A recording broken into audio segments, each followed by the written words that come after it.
Raiden, are you receiving? We're still here. How's that possible? The AI was destroyed!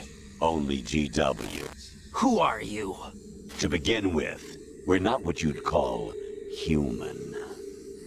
Over the past 200 years, a kind of consciousness formed layer by layer in the crucible of the White House.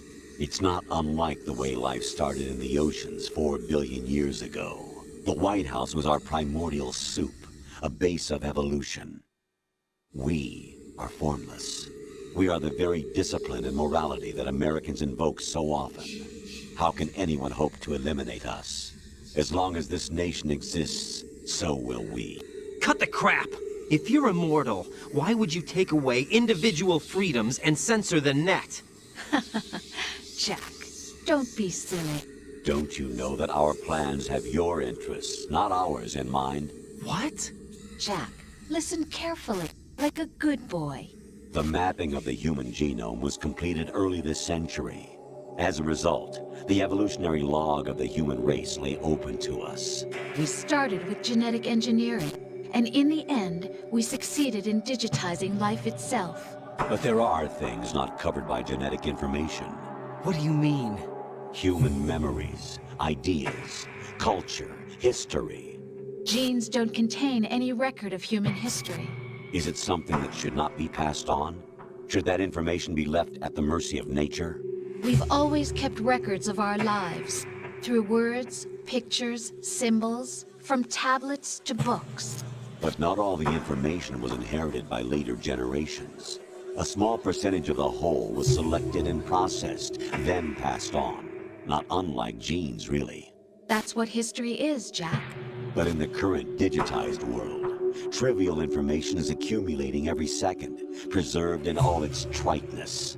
Never fading, always accessible. Rumors about petty issues, misinterpretations, slander. All this junk data, preserved in an unfiltered state, growing at an alarming rate. It will only slow down social progress, reduce the rate of evolution. Raiden, you seem to think that our plan is one of censorship. Are you telling me it's not? You're being silly. What we propose to do is not to control content, but to create context. Create context? The digital society furthers human flaws and selectively rewards development of convenient half-truths.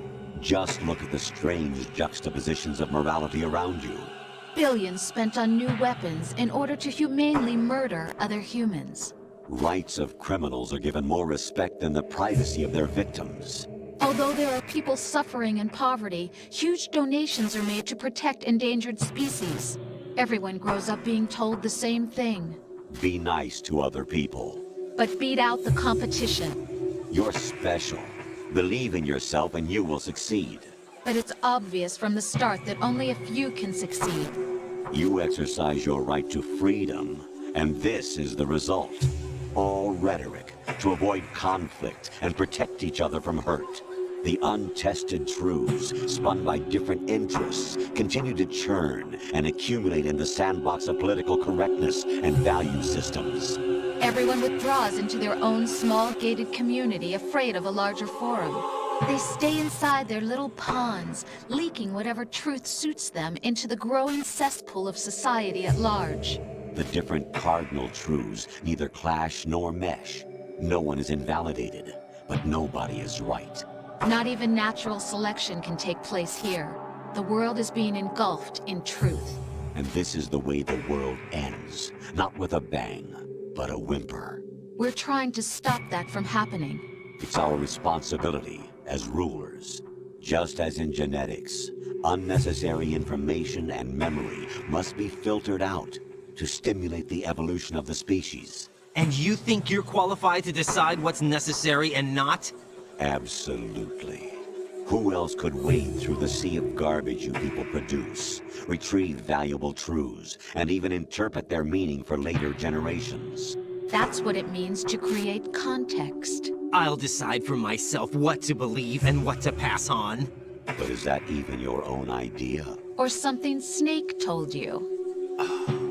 That's the proof of your incompetence right there. You lack the qualifications to exercise free will. That's not true. I have the right Does something like a self exist inside of you? That which you call self serves as nothing more than a mask to cover your own being. In this era of ready-made truths, self is just something used to preserve those positive emotions that you occasionally feel. Another possibility is that self is a concept you conveniently borrowed under the logic that would endow you with some sense of strength. That's crap! Is it? Would you prefer that someone else tell you? All right then. Explain it to him. Jack, you're simply the best, and you got there all by yourself. Oh, what happened? Do you feel lost? Why not try a bit of soul searching? Don't think you'll find anything, though. Ironic that although self is something that you yourself fashioned, every time something goes wrong, you turn around and place the blame on something else. It's not my fault. It's not your fault. In denial, you simply resort to looking for another, more convenient truth in order to make yourself feel better. Leaving behind in an instant the so-called truth you once embraced. Should someone like that be able to decide what is truth? Should someone like you even have the right to decide? You've done nothing but abuse your freedom. You don't deserve to be free. We're not the ones smothering the world. You are. The individual is supposed to be weak, but far from powerless. A single person has the potential to ruin the world. And the age of digitized communication has given even more power to the individual. Too much power for an immature species.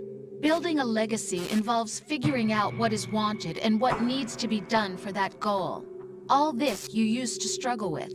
Now, we think for you. We are your guardians, after all. You want to control human thought? Human behavior?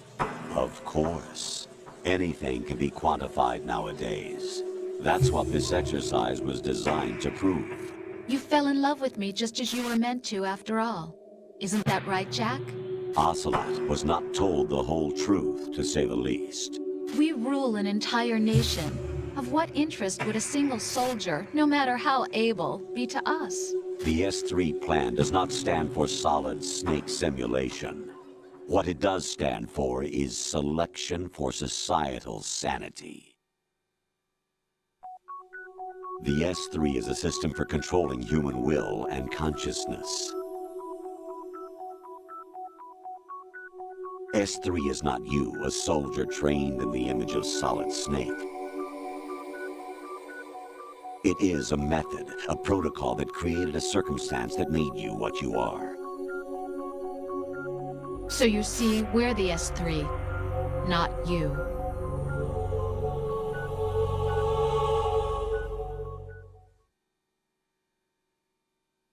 What you experienced was the final test of its effectiveness. That's crazy. You heard what President Johnson said. The Arsenal's GW system is the key to their supremacy. The objective of this exercise was to establish such a method. We used Shadow Moses as a paradigm for the exercise. I wonder if you would have preferred a fantasy setting. We chose that backdrop because of its extreme circumstances. It was an optimal test for S3's crisis management capacity. If the model could trigger, control, and solve this, it would be ready for any contingency. And now, we have our proof.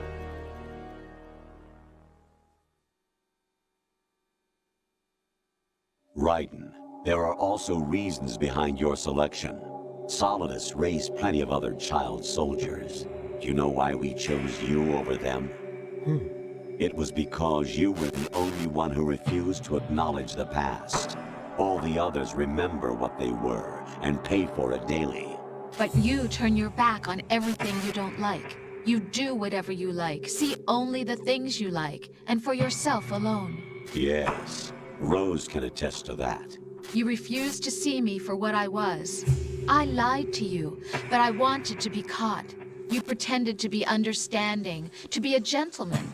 You never made a conscious attempt to reach out to me. The only time you did was when I gave you no choice but to do so. I was just trying not to... What? Trying not to hurt me? Dear, the one you were trying not to hurt was yourself.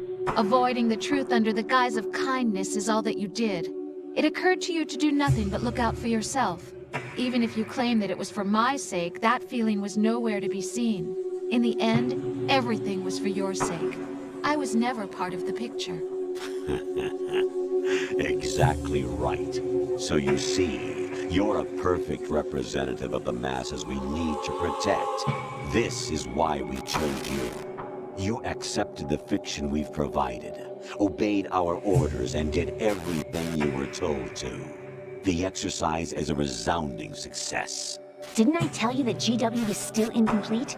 But not anymore, thanks to you. Your persona, experiences, triumphs, and defeats are nothing but byproducts. The real objective was ensuring that we could generate and manipulate them. It's taken a lot of time and money, but it was well worth it considering the results. I think that's enough talk. It's time for the final exercise. Raiden, take Solidus down. Think again. I'm through doing what I'm told. Oh, really? Aren't you forgetting something? If you die, my child dies. The termination of vital signals from your nanomachines means the death of Olga's child. Not to mention the death of Rose. She's wired the same way. Rose, does she actually exist? Of course I do, Jack. You have to believe me. Damn! It will be a fight to the death. Solidus at least wants you dead. We will collect the necessary data from this last fight. Then we'll consider the exercise closed. So, Jack the Ripper, will it be Solidus, the Patriot's creation, or you, Solidus's creation? Our beloved monsters, enjoy yourselves.